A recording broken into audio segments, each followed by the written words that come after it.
So to start off, we're going to take a look at some objective measurements of these two headphones. More specifically, we're going to look at the frequency response chart. Now, the frequency response chart is essentially a way we use to visualize how these headphones are reproducing certain frequencies.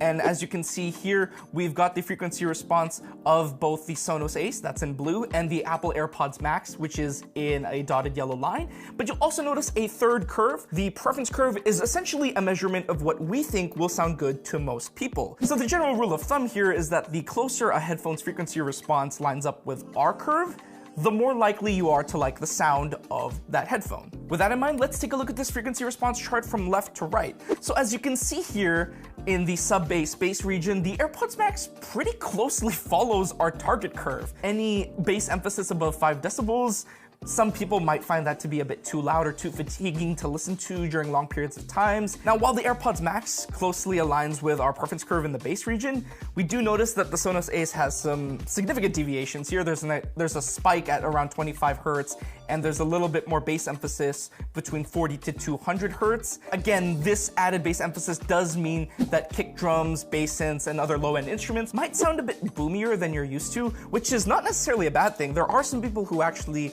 like a lot of bass emphasis, but it is something to keep in mind that just low-end instruments will sound louder on the Sonos Ace. Now, in the mid-frequencies, both headphones seem to follow the preference curve pretty closely in the mids here. They also both have a bit of a de-emphasis around 1.5 to 2 kilohertz. Although the Sonos Ace does have more of a de-emphasis in this range than the AirPods Max. In theory, this de-emphasis could reduce the detail from sounds like finger snaps, high octave synths, but it's not going to be to a degree that will drastically change your listening experience. Basically, don't worry about it. But then if you keep going to the right, to the treble frequencies above 2 kilohertz, this is where things get a little bit more interesting. As you can see here in the curve, AirPods Max, shown in yellow, has a little bit less of a treble emphasis than our preference curve, particularly between 2 to 5 kilohertz. Now, this can be a little bit of a problem, as this lack of treble emphasis might reduce the clarity of stringed instruments, female vocals, and other high octave instruments. Like, I don't know, a kazoo? Yeah. Find me a song with a kazoo in it as a lead instrument.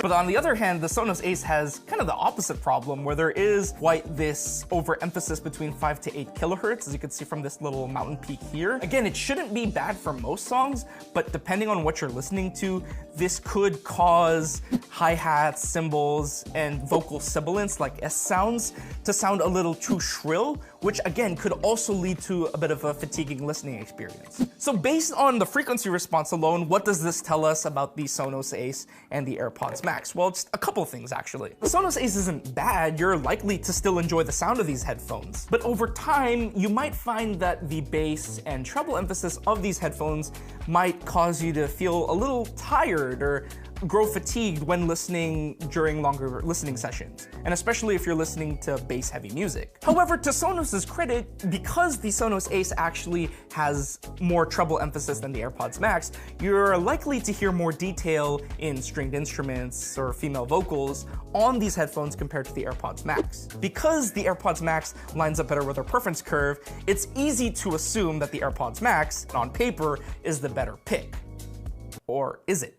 Frequency response is not the only way to determine the sound quality of a pair of headphones. It would be ridiculous to say that the AirPods Max have better sound quality just because the frequency response seems to line up better with a preference curve. Frequency response is a factor, not the rule. So if frequency response is not the end-all or be-all answer for sound quality, how else can we assess sound quality for the Sonos Ace and AirPods Max? How do we figure out which sounds better? So for those who are unfamiliar, MDAX, or the Multi-Dimensional Audio Quality System, try saying that fast 3 times, we've been using this system on our website for a while now for our sound quality scores, and MDAX is a way to assess headphones based on listening tests conducted with real people. Now, because MDAX was developed on actual human perception, the system can essentially tell us what a virtual panel of listeners would rate a given pair of headphones or earbuds. With that in mind, let's take a look at the MDAX results for both the Sonos Ace and the Apple AirPods Max. Starting with timbre, you can see that the Sonos Ace has a higher score here, 4.7, while the AirPods Max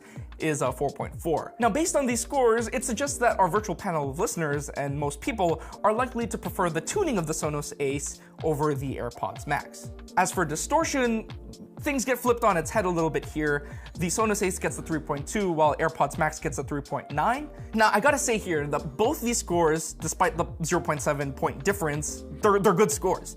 But based on these readings, it suggests that the AirPods Max produces a cleaner reproduction of the signal compared to the Sonos Ace. Although, from my experience of listening to both headphones, you're very unlikely to hear any perceivable differences in terms of distortion, unless you have like super hearing, in which you should apply to work here. And then we've also got immersiveness. Here, tides turn again. Sonos Ace 4.2, AirPods Max 3.8. Now this score suggests that more people are gonna find that the Sonos Ace are a more immersive set of headphones than the AirPods Max, and that you'll get a better sense of 3D space with the Sonos Ace. Now, mind you, this immersive score is based on stereo listening. It doesn't take into account any spatial technologies like Apple Spatial Audio or Dolby Atmos. So even in a stereo setting, the Sonos Ace, based on these scores, are likely to provide a more immersive experience. The overall score does reward the AirPods Max over the Sonos Ace. You got 4.3 for Sonos, 4.5 for the AirPods Max. Anything above a 4 on the 1 to 5 scale for MDAX is very good. At this point, you're really just picking hairs. But overall, based on these scores, it does suggest that our virtual panel of listeners are more likely to prefer the AirPods Max over the Sonos Ace. Because even though the Sonos Ace had a higher score in timbre and immersiveness, it's likely that the 0.7 difference in distortion dinged the Sonos Ace's score, and it's why the AirPods Max pretty much won just by a hair. Now at this point, we've got two objective measurements telling us kind of the same story, that the AirPods Max sounds better than the Sonos Ace. Now, do I believe that to be the case? Not necessarily. And why do I think that?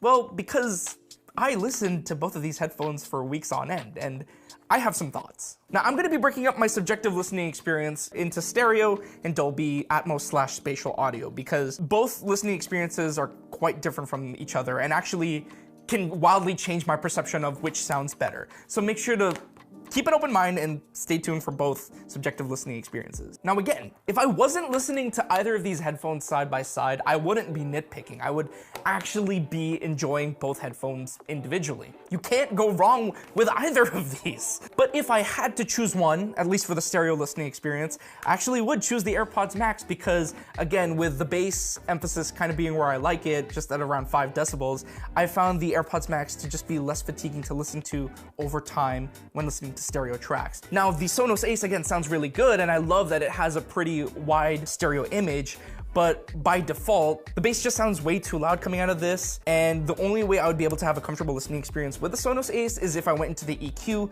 and brought the bass down to about -5 or -6, which is really easy to do. So that's why I'm not dinging these headphones. Like, these are still really solid for listening to music. But here's where things get really interesting. Both of these headphones support spatial audio technology, so the AirPods Max supports Apple Spatial Audio, and the Sonos Ace supports Dolby Atmos. And so when listening to Dolby Atmos tracks on both of these headphones, the experience was quite different and might actually change your opinion on which is better. But before I actually talk about my experience with listening in Dolby Atmos, I should first explain how I did my listening tests. Because I didn't just put one headphone then put the other, I needed to have a baseline of what a proper Dolby Atmos track should sound like when it's professionally mixed and monitored. So in order to have a good point of comparison, so I tested a bunch of tracks, but I'm only gonna talk about 3 of them. The first one being Eternity by Enema, very good song. The AirPods Max, I just found that there was overall a lack of clarity, especially for the higher end instruments. For example, there's like this riser that happens before the first bass drop, and there's also a saw synth lead throughout the song, and there are also soft pads that kind of play as the song builds up for the first time. I just didn't hear them as well on the AirPods Max when compared to a proper Dolby Atmos listening environment. As for the Sonos Ace, the snare drums sounded a lot more detailed. Those risers and soft pads that I was talking about earlier in the song, they came through a lot more clearly. With this song in particular, listening with the Sonos Ace, it was able to better reproduce the Dolby Atmos listening environment compared to the AirPods Max, at least on my ears. Moving on, one of my favorite Dolby Atmos tracks ever, it's Oxytocin by Billie Eilish, Queen. The AirPods Max also sounded really good reproduction of the rear speakers in, again, a binaural environment with the headphones. At around 1 minute 55 seconds in, you start to hear like these very subtle, deep bass drums. I thought the AirPods Max did a great job of simulating the rear drums in the headphones, which is not an easy thing to do. And then with the Sonos Ace, same kind of story here. I thought that the breaths that are on the surround speakers, they sounded a lot clearer on the Sonos Ace. Voices sounded like they were coming more from the side speakers, whereas the AirPods Max sounded like they were coming a bit more in front rather than from the side. I just felt like I could hear more of the room effects on the Sonos Ace, which is why it made me feel like it was more immersive. And then of course, one of my other favorite Dolby Atmos tracks, Beginnings Are Such Delicate Times, from Hans Zimmer for the Dune 2 soundtrack. I chose these because of the very bass heavy drums that kind of pan to the rears at the beginning. And this track also has a lot of nice sounds coming from the ceiling. Now the AirPods Max does a great job in recreating the feeling of listening to sounds from the ceiling speakers. So you hear those rain sticks and the kind of like that higher end synth that pans around. But then the Sonos Ace. Oh, the Sonos Ace. I really like those. I thought that I could hear more of the room effects. It just, again, the illusion of 3D space is more apparent for me. The Sonos Ace do a really good job at recreating the sensation of listening to those loud drums at the beginning on the rear speakers, more so than the AirPods Max. However, just because it might do a better job at recreating a proper Dolby Atmos environment doesn't mean it sounds better. And why do I know this? Well, it's because I asked my colleague Chris to also give a listen to a few songs in the Dolby Atmos room and then with these headphones.